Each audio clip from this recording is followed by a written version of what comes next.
Hey there, and welcome back into the Direct Selling Accelerator podcast.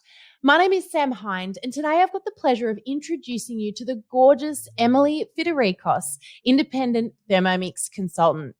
Emily shares with us in this podcast interview her amazing journey throughout her business. But what I love about this interview is she doesn't just share the good times. She doesn't just share the successes, although she's achieved some amazing results and success in her business, and you'll hear all about it when we chat. She's also had some struggles that I think many of our listeners, many of you out there are going to completely resonate with. I know I did as she was chatting, and I think it was really refreshing to hear her talk about what those challenges are, how she overcame them, and how she's got to where she is now. So sit back and relax, grab yourself a cup of tea or coffee, and listen in. I look forward to introducing you to the beautiful Emily Fidirikkos.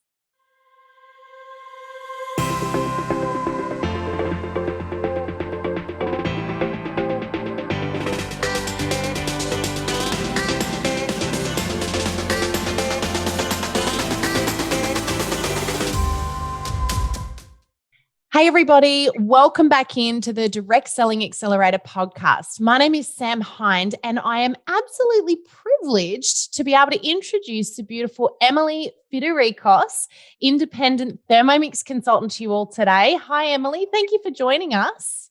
Oh, it's an absolute pleasure. Love having a chat. And good job on getting my last name right. Yeah, I know. I was sitting here going, don't get it wrong, don't get it wrong. It's not the hardest one I've had to say online. I've got to say that. Sometimes it does require a little bit of practicing beforehand, but we got there. So thank you so much for joining us, Emily. I'm really excited to share a little bit, to hear a little bit about your journey in your business. But let's sort of start at the beginning here. How long have you been an independent Thermomix consultant for? How long have you been with the business? So I always forget to count. I don't even count my birthdays, but I think we're up to 6.5 years. So it'll be 7 years in November. Wow. And is this your first direct selling business? Yes. So in my other life, I was a registered nurse. So no direct selling, no sales. It's a big jump from, and I think you mentioned before you were in the ICU, is that right? Yeah. So I worked pretty intense. Yeah. And shift work and all of the fun things that go with that. All that stuff. Yeah. All that stuff. And so what was the decision-making process for you? What drew you into this business? Why did you start? So I purchased the Thermomix not long after my son was born. I purchased it blind. I say blind. I watched and binged a lot on my phone, watching videos, because at the time it was 31 days. There wasn't no one I knew had one. And so sitting breastfeeding on the couch, you end up scrolling through videos. Yep. And I came across this, and something clicks, and I sort of thought, I need something that makes my life a little bit easier, but I'm actually worried about what's in my food. So that's where my curiosity about Thermomix started. So I got a Thermomix. My husband bought it for me as a gift, actually. Good hubby. He got a bit of a chuck-in from a few different family members. Mm-hmm. He tried to hide it from me, but he did the correspondence by our other business's email, and I'm the admin for that. So next thing I get an email saying, congratulations on your Thermomix purchase. And I was like, oh, I bought a Thermomix. I love it. So yeah, I got the Thermomix as a gift. I used it for 12 months.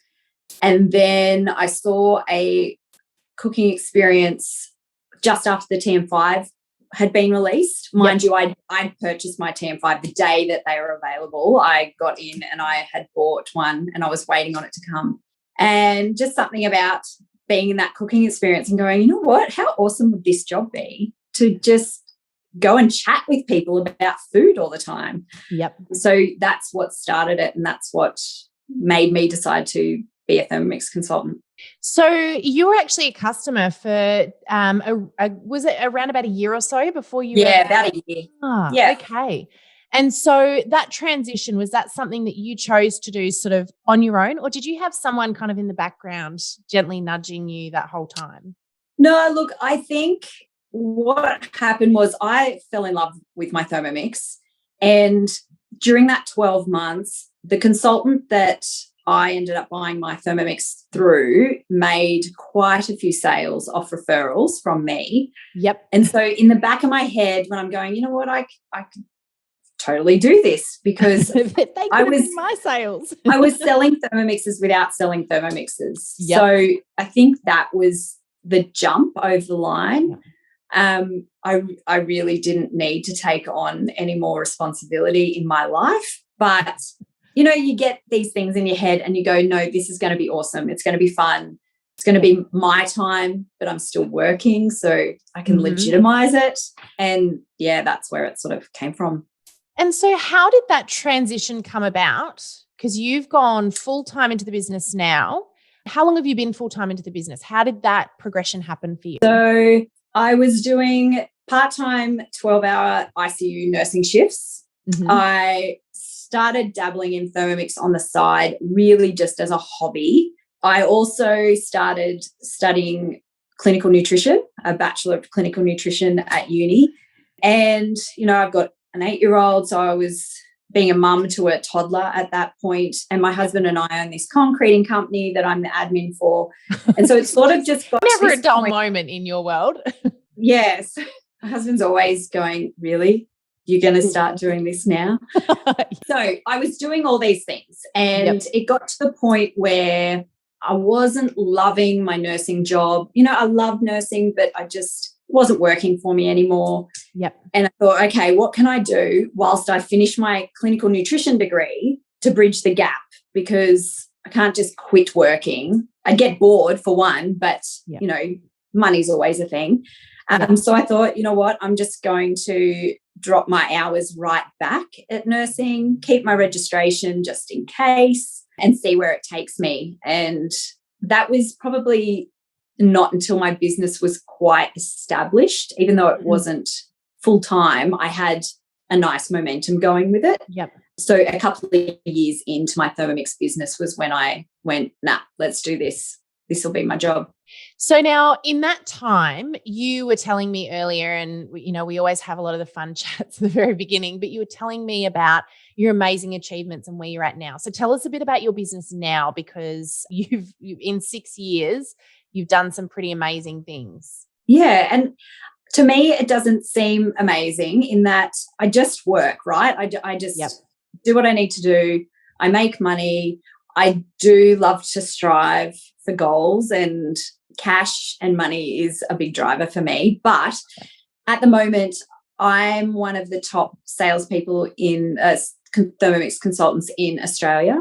I'm not the best. I've never been the best, but consistently for the last 3 or 4 years, I think I've been in the top 10 consultants in Australia. And I was the top consultant in Queensland for a few years, not last year, got pipped at the post, but you got this year. We'll see.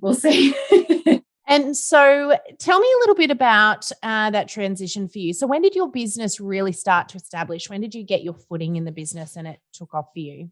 So the first 18 months sucked, essentially.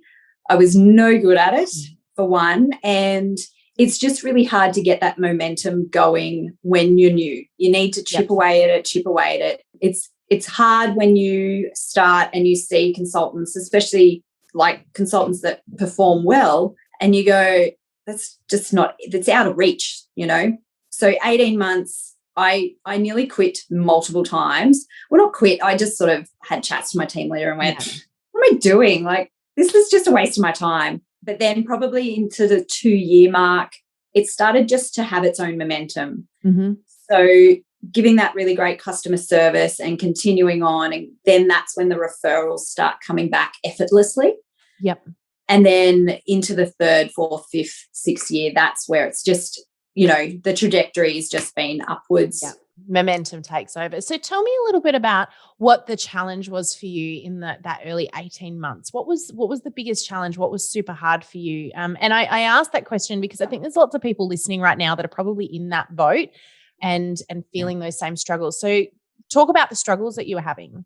So the changing point between selling Thermomixes and having a decent business was me deciding not to sell Thermomixes. I know that sounds a little bit odd in that we're in the business of selling Thermomixes, but the change was deciding to connect with people, share my passion, help them get the most out of their investment that they'd already made in a Thermomix rather than chasing down sales. And I love this so much. that was the biggest changing point. I stopped worrying about making money. I stopped worrying about the number of sales ticked off for the month and just went, you know what? I originally saw the demo and thought, how much fun is this? And went, well, why don't I just have fun doing this? And it will be what it is. That's music to my ears to hear you say that, because I think there's so much joy in what you're saying as well. It sort of goes from being a hard slog and this constant look at what you're not achieving versus just have some fun doing it and provide value.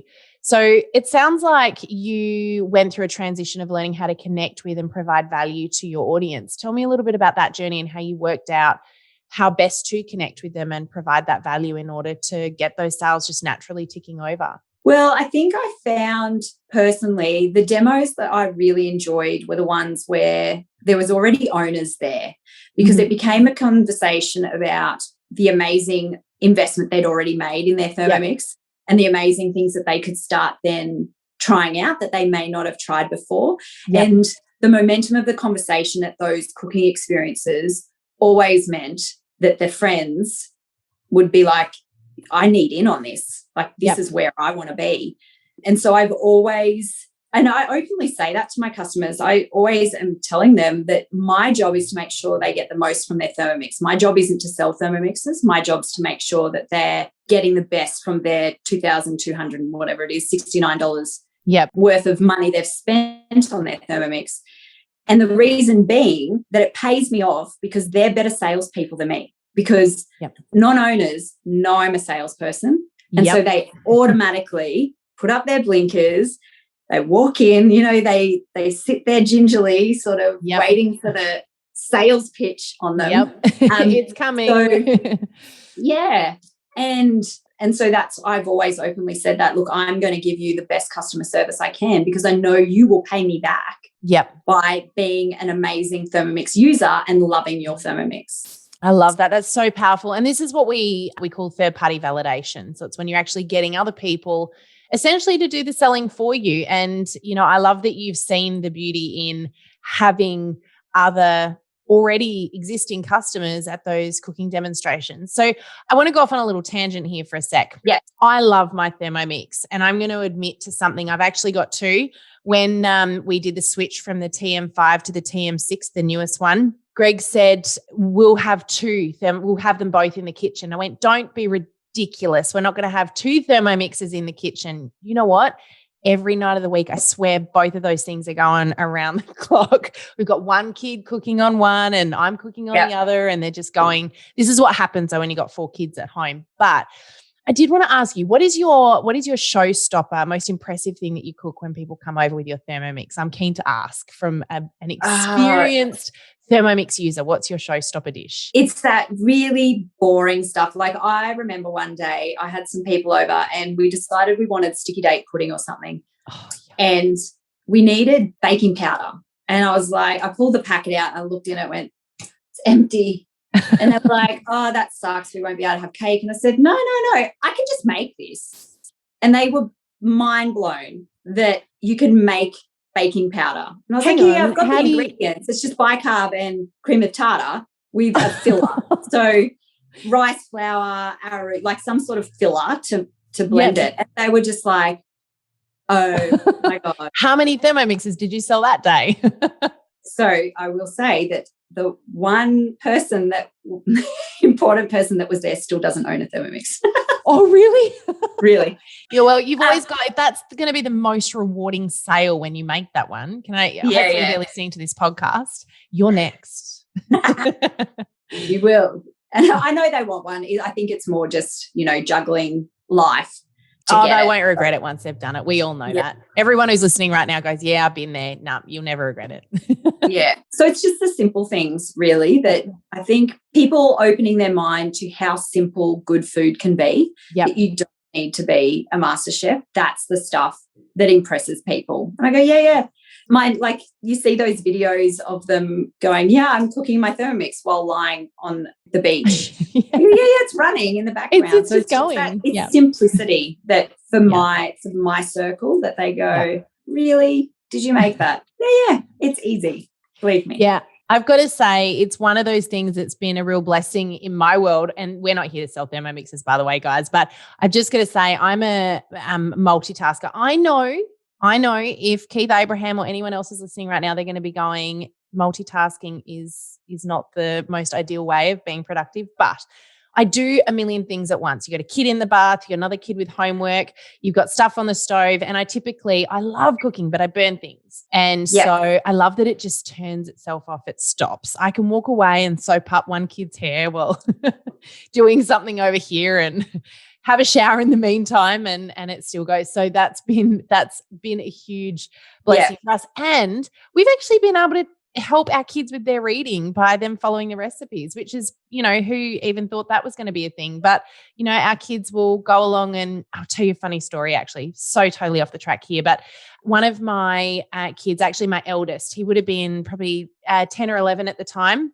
was baking some bread in the Thermomix. And so he did the dough, and I walked back into the kitchen just in time to see him with the bowl, and he was walking outside the front door. And I said, "What are you doing, Riley?" And he went, "It says to set it outside."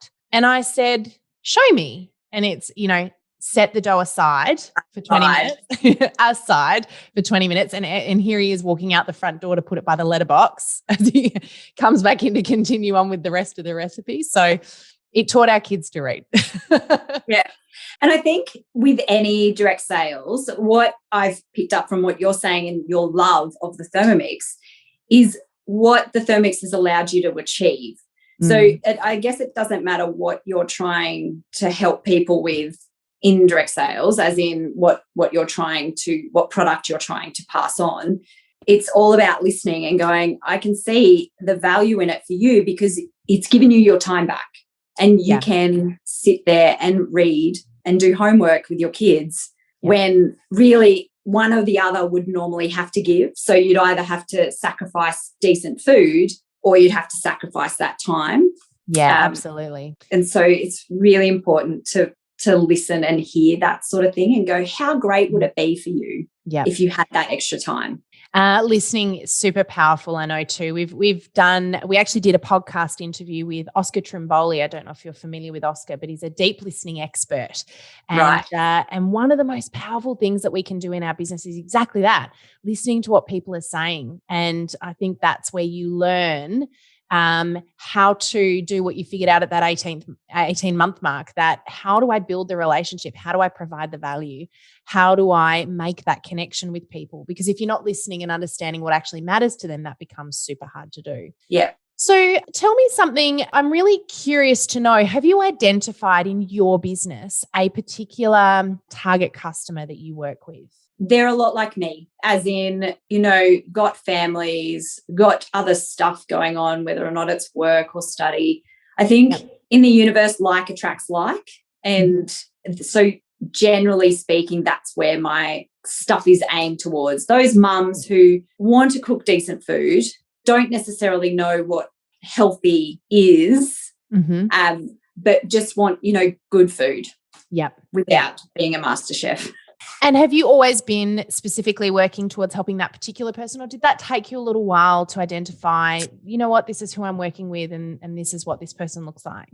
I think for many years I was blindly just out there as opposed to targeting content and targeting my conversation. And I think that helps, sort of brings up a little bit of FOMO in that you're worried that you're going to miss the target or miss viable other groups, potential sales.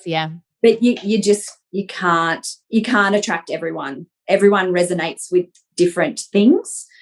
So generally my content and my conversation is based around those kind of situations. Yeah, I love that. And so tell me a little bit about what you prioritize in your business. So you were saying to me when we were having a chat before that this is your full-time business and you treat it like a full-time business. So what does that look like for you? What's your daily, weekly routine look like with your business? So I do so many face-to-face cooking experiences still. I think last month I did something stupid, 20, 21, 22 cooking experiences, and they're all face-to-face. So I do the occasional virtual one, but I just find that the connection with people, it's probably a little bit selfish on my part. I struggle to connect with people through a camera.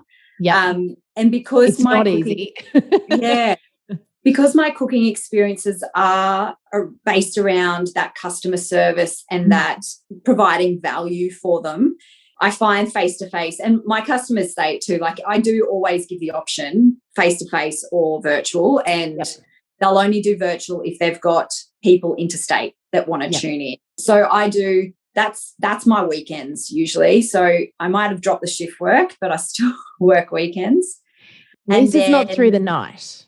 No, it's not overnight. So I'm usually home by, 8:30, 9 o'clock, which is nice. So that's 3 days of the week. And then the other 1 or 2, I dibble dabble in follow-up and touching base with customers, answering questions that come through. I do newsletter once a month, and then I do Facebook Lives, and I do cook-alongs and masterclasses online as well for my customers. And then this last 12 weeks I've been doing uni for full-time as well. So just to add something else into that mix. Why not?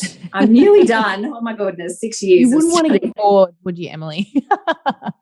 So it's just a juggle of, it's customer service. Yeah. So my demos, the majority are done for existing owners. I think last month I did 2 that were for non-owners. All the rest were for existing customers. So this is when you do a demo for someone who's already got a Thermomix. They bring along friends who may or may not have one, and you'll have 1 or 2 people in the room that don't, the rest do, and you can have that conversation with existing customers. That whole third-party validation thing comes into play. Yep, absolutely. Love that. So tell me, what is your highest performing activity in your business? What's the thing that you prioritize that gets you the greatest results in your business right now? Cooking experiences. Yeah, absolutely. Face-to-face cooking experiences. And then I do a lot of social media stuff, but it's not particularly structured. My social media input is based around awareness of the Thermomix and based around awareness of me personally as a Thermomix consultant. Yep. As opposed to a place to sell Thermomixes. So it's just part of the touch points with customers to make sure that I'm able to get attention from all different angles. So I know that one of the things that loads of people really struggle with is what do I share on social media that's not always selling? And we're constantly saying to people, stop selling. And this is what you said you discovered at that 18-month mark, was to stop being focused on selling. What type of content on social media have you discovered gets you the best result? And are you using Facebook or Instagram, combination of both? So I use Facebook and post to Instagram as well. Yep. I am by no means a social media. I need to do proper training on it, because going into finishing my degree and going into starting my new business, it would be really helpful to get that off the ground as well. But the content, you know what, I just share what I'm doing. So if I'm jumping in the kitchen to make breakfast on Saturday morning, I was like, no one was home, the house is quiet. So I set up my camera and I did a Facebook Live on what I was having for brekkie. Yep. And then just shared, the points about why I love this brekkie and why it's quick, and, the contents in it, because I have that clinical nutrition sort of focus in my content as well. So it's just a matter of sharing, really. It's just sharing. It's the you and the behind the scenes. I love it. So good. And so what for you, I mean, you said obviously doing demonstrations, etc. I know some people might be thinking, well, that's all good and well if you've got the demos, and that might be for you parties, it might be events, it might be one-on-ones, whatever your business looks like to any of our listeners listening right now. But have you been in a position before where you haven't had a whole lot of stuff lined up, a whole lot of cooking demonstrations, and you've had to take action to get some more in the books? You're talking about me at the beginning of every month. Okay, so great. Tanya, my team leader, will laugh if she listens to this, because she goes, that is you every month. Because I do make a lot of sales each month, I sometimes get a little bit of a lag making those demo bookings. Like they're coming, they're always coming, but it's always that bit of lag, especially if I've got other stuff going on, like I've got assignments due or like my son's birthday or, whatever. Life. So I look at the month and I go, wow, 2 demos, that's not going to do now, is it? And that's where I pull up my customer database and I go through and I just start contacting people. And I don't contact them for demos. I contact them to say, hey, how you going? I'm still around. Are you still around? What are you loving? What are you hating? What's working for you? What's not working for you? How can I help you? And then depending on what they're saying, I might go, right, well, here's a few recipes for you to try. Or they'll say, oh, I'm just flat out with school. And I go, okay, so how are you going with lunchbox snacks? It's all driven on that conversation. Fantastic. Yeah. I must say I am the worst at phone calls. And although head office are going to hate me saying it, I don't do a lot of phone calls. I do make phone calls, but it is a lot of text and messenger and that sort of thing as well. Because if I think about my customer avatar and who I'm talking to, I know they're just as busy as I am. So I send them a message and they know that they can get back to me when they're free. And it might be a 3-day conversation, but that's what works. Whereas other people I hear crickets from, and that's where I go and I call them and I say, hey, you still around? I sent you a message, just making sure I've still got the right number, like that sort of stuff. Yeah, I love that. That's really powerful. And I think you've touched on something really important as well for all of us to, I guess in a sense, it's a bit of a relief to hear, which is, you know what, use what comes naturally to you. Because if picking the phone up doesn't come naturally, it's going to sound awkward when you're on the other end of the phone. But when you're doing what works for you, mind you, I will say I have seen people use Messenger or SMS or even email as an out. And so I would not suggest doing that. But if it's your easier, more natural way of communicating and it turns into valuable conversations when you do it and you're not afraid to pick the phone up when it's time, I think that's awesome. So, well, it sounds like you've got it all, worked out that, hey, you know what, when I don't have enough people in the books, I know what to do next. And I think this is the difference between someone who's leading the way and someone who's sort of sitting there letting the way lead them. Yeah. And if you don't have that customer base, chat to your team leader about getting a list of orphan customers, because head office do have lists of orphan customers, and they are a great place to start conversation. I love that. What are not dragging up business, but starting conversations. Hey, I noticed your consultant's not in the business anymore.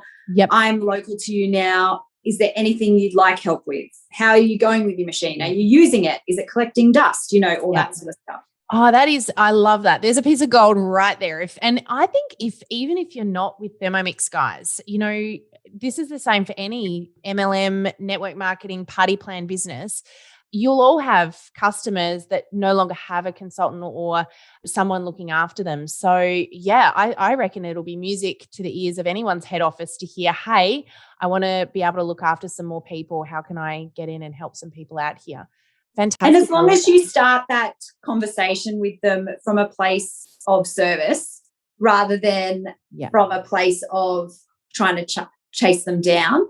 Yeah, absolutely. Even if they cut you off and they go, no, I'm good, I'm fine, thanks. You just don't know who they're going to speak to that day.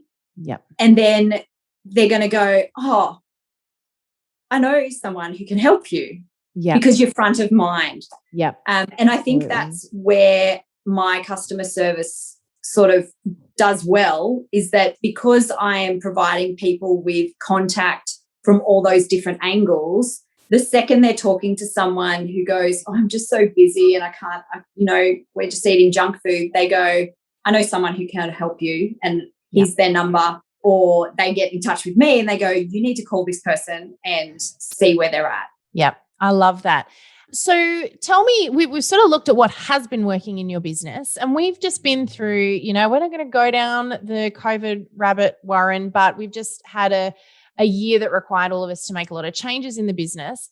What for you in 2021 is not working? Has, you've discovered, what, this doesn't work for me anymore, or, whether it's social media or doing other things, what's changed for you this year in your business?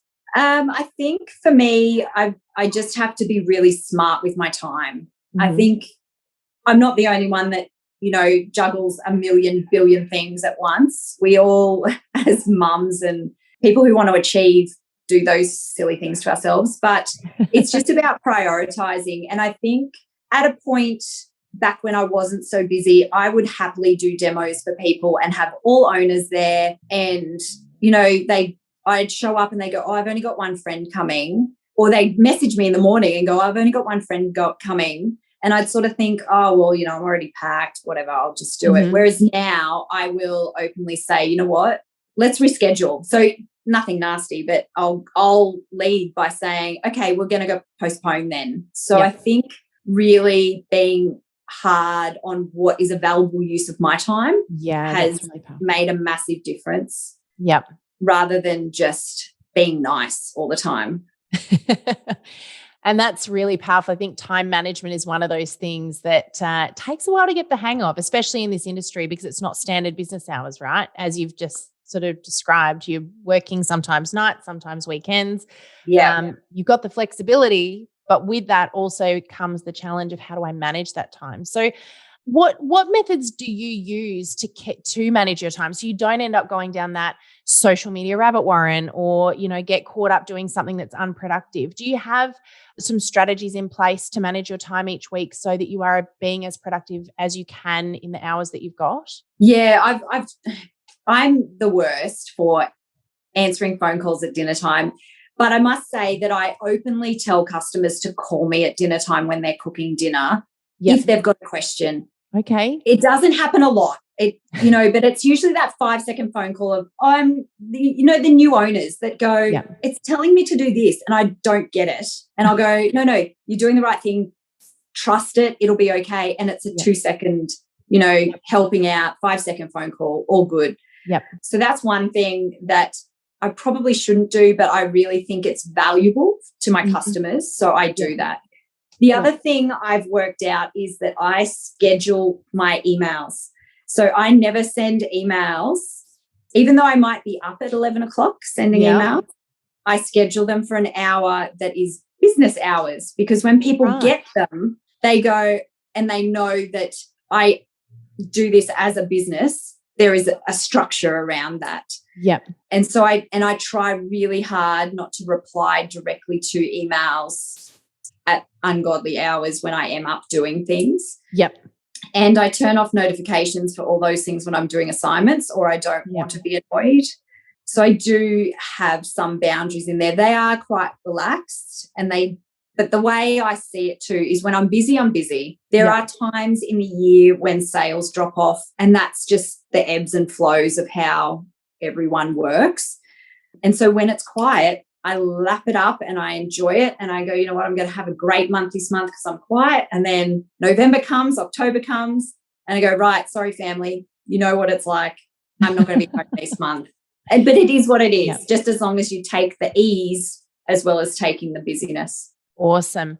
So we haven't really touched on team. I want to just really quickly ask you, because you obviously built your business by working really hard, but you also need to support a team in amongst that as well. Can you just really quickly give us some tips on how you go about doing that and building your team, giving them the support that they need, and maybe even how do you keep team coming in? Because we've talked about getting customers, but that's the next step. Yeah, so recruiting is not my thing. I don't openly recruit. I'm more than happy to have people come along. It's not something I push. Yep. But I think just being present within the business on a business front is also really important. So when I can, I go to team meetings and I'm always part of discussions and that sort of thing, and branch meetings and all that sort of stuff. Yep. I used to do a lot more training than I do now. I think for a new consultant, jump onto any training that your company is offering you. And even if you've done it before, if you have the time to tune in you will hear something different. Like they always throw around, people have to hear things 8 times before they actually fully take it in. So just being involved with everything that's on offer from the company to help you succeed is probably the best thing you can do. So you've already jumped in and answered my last question and the big question, but maybe you've got something else in there too. So what I was going to ask you is, what is, in wrapping up, what's one key piece of advice you could offer to somebody who's either new to direct selling or is maybe struggling at the moment from, your journey and everything that you've learned? What's one piece of advice you could offer to them? Yeah, so probably take whatever's on offer to you to make your business grow from the company. Yep. So do those trainings, get involved, go to meetings. It keeps you inspired to keep your momentum going forward. As soon as your momentum becomes stagnant, that actually shows up when you're talking to customers or when you come across desperate. And because you are. But if you keep that momentum going and you're inspired and you're passionate, then that shows out differently when you're interacting with customers out and about. So just be involved, go to those meetings, enjoy them, take it on. And the other thing is that you've just got to stop selling and start doing customer service. Yeah, I love that. So good. That's probably my biggest takeaway, guys, from this conversation with Emily today would absolutely be just relationship building, customer service, providing the value. And I can see how you've built an amazing business by doing that and focusing first on that. So well done to you. And thank you so much for joining us today. I really appreciate your time, Emily. It's been great chatting. It has been great. Thank you so much for having me. Because I always say there's nothing special about what I do. I just work hard. And so when I get asked to do these sort of chats, I'm like, why me? Like, why? Really? Because I don't do anything special. I just do what the business model says I should do. Yeah. And I do it because I love it. So life's too short to do something you hate. Absolutely. And I think that is the thing that is special about this. And this is exactly why I was so excited to have this chat with you today. I know lots of our listeners right now are thinking, there's nothing special about me. How do I grow my business? How do I be everything that I want to be when I feel like there's nothing that sets me apart? And I think what you've just said there is exactly what so many people need to hear, that you're just being yourself. All you're doing is doing what brings you joy, building relationships with people. And, it's really funny when you take your focus off the sell. And I know because I've been there so many times throughout various different parts of my career. As soon as you take your focus off the sale, it's like it takes this huge weight off your shoulders and the joy kind of comes back and people stop smelling the desperation. Just like you said, it's amazing the difference it makes. And what do you know? The sales start coming in by themselves. Thank you so much for joining us. It's been absolutely beautiful chatting with you. I'm having a little giggle though, as I'm talking to you, watching that plant behind you, because I can see you've got an aircon or something on. Got the fan on. We're in Queensland. It's like 25 degrees today. We've had frosts. As most of you guys know, we're based in Tasmania. So we've got the heater is pumping. I've got the same, fuzzy bits of hair blowing, but it's with heat. And you're up there in Queensland, making me feel very jealous right about now. But thank you. I did get in the pool this morning, but it was very fresh. No, it was fresh. It was. Hang on, what do you call fresh? Let's just be real. Well, I had been in the sauna and then I got in the pool to do that thing, that heat. Just to be clear, my team are laughing behind me, right? Yeah. So it was make me lose my breath fresh. Okay. I don't know the temperature of the water, but I know it's cold. Do you know we've got this new activity you can do here in Tassie, and it's all the rage now. They've got these out in Derby. So some of you guys might have heard of Derby. It's the mountain biking place. It's where everyone goes to, comes from interstate to go mountain biking. It's made Tassie quite famous. So out in Derby, there's this guy that's built on this lake a pontoon, and in this pontoon, he's got a hut, and inside the hut, he's got an old Swedish style sauna. So with the hot rocks and everything. So you get into this sauna, you get insanely hot. And then every 10 minutes he comes in and he opens the door and says, it's time. And you come out and you jump in the lake. And can I just say the whole point is It's kind of like in the Swedish Alps where they do that whole, in the sauna out in the snow. Pretty much the same thing. The whole idea is that it just takes your breath away and your whole body is just pins and needles tingling when you get into this water. And then you jump back in the sauna and do it again. Yeah. And people wonder why you do it, but it is the most invigorating, amazing experience. So yeah, so it induces heat shock. And this is all the stuff that I start dabbling in my other business with, nutritional medicine and holistic medicine and stuff. So if you get the chance to do it, do it. It does lots of really important, really good things for your body. Right. So here's a whole nother conversation. We're just going to start a whole nother podcast episode off the back of this. On heat shock and brown fat. So if people want to reach out to you, Emily, if they want to know a little bit more about your business or, even the nutrition side of things, because we didn't really tap into that today, but this is obviously another direction that you're going as well, which works in so perfectly with what you do with Thermomix. But you've got two different pages here, don't you? Facebook pages people can check out. So I have my Thermomix page that I started up when I first started. It's A Girl and Her Thermi. So I'm on Facebook and I'm on Instagram as well. Yep. So you can follow along there, laugh along at my silly home videos. Check out the cool recipes with bike. Beagle jumps up. Yep. Yeah. By no means a professional whatsoever, but, I hope there's some content in there that's useful for you. Even if you want a sticky beak and copy and paste, do that sort of stuff. And then I am just starting to start up my clinical nutrition business. Yep. I've got 12 weeks left of my 3-year degree that's taken me 6 years to do. Congratulations. What an achievement. It will be good when it's done. Yeah. That's an interesting page if you're interested in food and how the body works and different things that, promote health and promote disease and that sort of stuff. And that's Vital Food Project. I'm all over that. So I'm going to go check those pages out after I finish up here today. We'll pop those in the podcast show notes as well. So check those two links out on our website. But again, thank you so much. I'll attempt to re-wrap up. Thank you so much for joining us, Emily. It's been an absolute pleasure chatting with you and hearing about your business journey. And I think it's probably a lot of people out there that are listening to this going, it actually feels like a huge relief to hear half the things you said today, because I think a lot of people will resonate with your journey and your story. So thank you. Thank you for having me. Pleasure. All right, guys, we'll have an amazing week. We look forward to seeing you again on the podcast next week, but bye for now, and we'll see you all again very soon.